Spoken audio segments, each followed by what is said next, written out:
इस बीच एक बड़ी खबर देहरादून से है। ट्रेन का इंजन पटरी से उतर गया। पटरी को उखाड़ता हुआ ये इंजन दूर तक चला गया।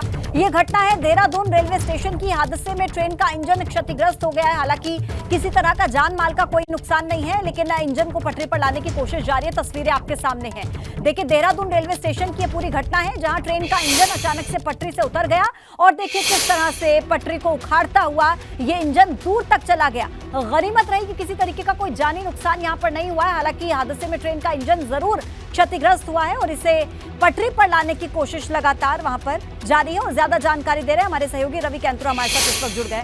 रवि, कैसे हुआ ये हादसा और फिलहाल क्या तस्वीरें हैं वहां पर? बिल्कुल, देखिए जो जानकारी अभी तक मिली है 4:45 बजे की ये घटना है और ये बड़ा हादसा था, लेकिन गनीमत रही कि उस वक्त जो है सिर्फ इंजन ही पटरी से उतरा है। देखिए मेरे पीछे ये इंजन है, यहाँ पर अगर आप देखेंगे तो जो दूसरी पटरी थी उस पर चढ़ गया था और लगातार जो है यहाँ से सीधा बहुत तेजी के साथ जो इंजन है वो आगे चलता गया।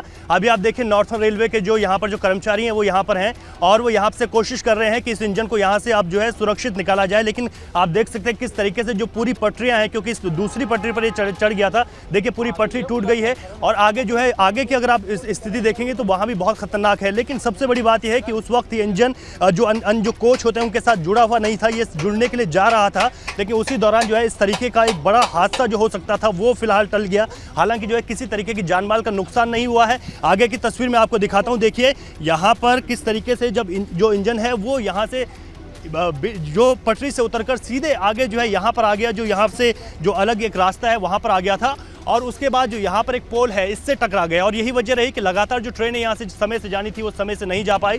सामने देखिए किस तरीके से पोल पर टकराने के बाद इंजन का जो सामने का जो शीशा है वो पूरी तरीके से जो है टूट गया है। तो अब यहाँ पर जो तमाम जो कर्मचारी हैं वो यहाँ पर काम कर रहे हैं, लेकिन इस दौरान ये हुआ कि जैसे ही इंजन अपनी पटरी से अलग चले गया तो उस दौरान जितनी भी ट्रेनों का संचालन यहाँ से होना था वो बहुत लंबे समय के लिए रुक गई। अब यहाँ से एक ट्रेन जो है पास कराई गई है और यहाँ पर अभी जो इंजन को यहाँ से हटाने का जो काम है वो यहाँ पर जो कर्मचारी हैं वो कर रहे हैं और यहाँ पर आप देख सकते हैं। मैं यहाँ पर देखूंगा कि जो रेलवे के जो तमाम जो कर्मचारी हैं यहाँ पर मौजूद हुआ कैसे, कारण क्या रहा इसके पीछे का? बिल्कुल, देखिए जो रेलवे के जो यहाँ पर लोग हैं वो इन कारणों को स्पष्ट कर सकते हैं। मैं उनसे बातचीत कर लेता हूँ। सर थोड़ा सा आइए, थोड़ा सा बताइए आप लोग कौन, आप लोग कहाँ से, रेलवे से ही हैं आप लोग जो यहाँ पर आए हैं? जी एक मिनट, 3 से हमें क्या नाम है आपका? कि फिलहाल कोई जवाब देने को तैयार नहीं है रवि। यहाँ पर बड़ा सवाल है ये, बड़ा सवाल है ये कि कोई जवाब देने को तैयार नहीं है। लगातार रवि सवाल करने की कोशिश कर रहे हैं कि कोई बड़ा हादसा यहाँ पर हो सकता था। रवि फिलहाल आपका बहुत धन्यवाद। लेकिन देखिए, और चलिए सत्याग्रह में अब आगे बढ़ेंगे। मुख्यमंत्री पुष्कर सिंह धामी ने 2 दिवसीय दौरे पर टिहरी पहुंचकर जनता को करोड़ों की सौगात दी है और इसी के साथ योजनाओं से लाभान्वित लाभार्थियों को सम्मानित भी किया। उत्तराखंड में लोकसभा चुनाव और निकाय चुनाव में भाजपा कोई कसर बाकी नहीं रखना चाहती।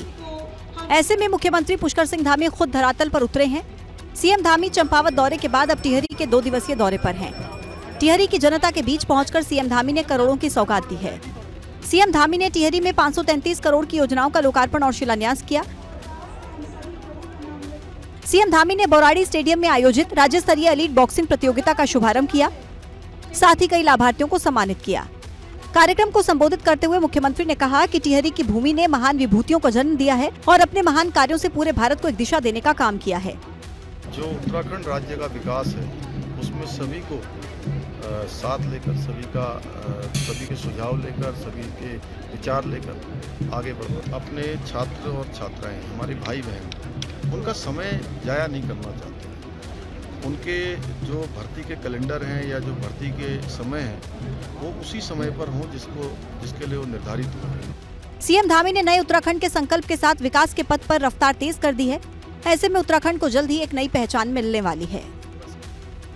अप्रैल महीने से शुरू होने वाली चारधाम यात्रा को लेकर शासन प्रशासन तैयारी में जुटा है, तो वहीं व्यापारी संगठन चारधाम यात्रा के नियमों से नाखुश नजर आ रहा है। चारधाम यात्रा के लिए सरकार ने श्रद्धालुओं की संख्या सीमित कर दी है। इसी को लेकर जोशीमठ से पांडुकेश्वर में विरोध प्रदर्शन की झलक देखने को मिली। व्यापारियों ने चारधाम यात्रा में श्रद्धालुओं की संख्या सीमित किए जाने का विरोध किया। व्यापारियों का कहना है कि चारधाम यात्रा से लाखों लोगों का रोजगार जुड़ा है। ऐसे में श्रद्धालुओं की सीमित संख्या से उनके रोजगार पर असर पड़ेगा। हमारे मांगों को अगर सीधे तौर पे नहीं लेती है तो हम उग्र आंदोलन करने के लिए बाध्य हो जाएंगे। किसी भी प्रकार से हम यात्रियों का भी उसका सहयोग नहीं करेंगे। मांगे नहीं माने जाने पर प्रदर्शनकारी व्यापारियों ने सरकार को कड़ी चेतावनी दी है। एक तरफ से आप उसको रजिस्ट्रेशन की जो व्यवस्था कर रहे हैं उससे पूरे रोजगार में असर तो पड़ ही रहा है। दूसरी तरफ केदारनाथ धाम में पैदल मार्ग पर कई फीट बर्फ जमी हुई है। ऐसे में पैदल मार्ग से बर्फ हटाने का काम शुरू हो गया है। मार्ग साफ होते ही जरूरी सामान पहुंचाने का काम भी शुरू कर दिया जाएगा।